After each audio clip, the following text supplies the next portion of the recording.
एक छोटा सा लड़का नामकरण अपनी पढ़ाई में बहुत कमजोर था।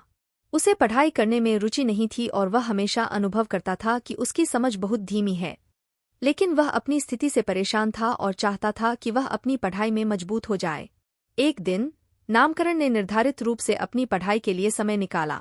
उसने नियमित रूप से अभ्यास करना शुरू किया और धीरे धीरे उसकी समझ में सुधार हुआ।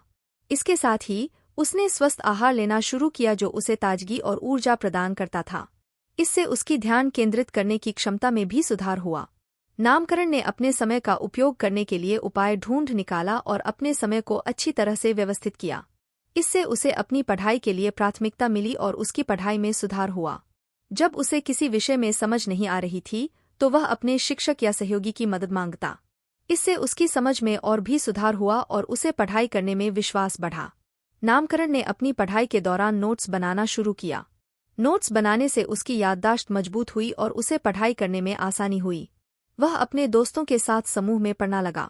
इससे उसे नई विचारों की प्राप्ति हुई और उसकी पढ़ाई में रुचि बढ़ी। नामकरण ने निरंतर स्वोत्थान करने का प्रयास किया। वह खुद को प्रोत्साहित किया और अपने लक्ष्य की ओर अग्रसर हुआ।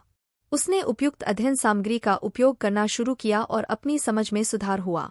नामकरण ने स्वतंत्र रूप से अध्ययन करना शुरू किया। वह अपने रुचियों और अध्ययन के ढंग को अपनाकर अधिक उत्साह से पढ़ाई करने लगा। उसने अपने दिमाग को सकारात्मक बनाने के लिए प्रयास किया और नकारात्मक सोच को दूर करके अपनी पढ़ाई में आत्मविश्वास बढ़ाया।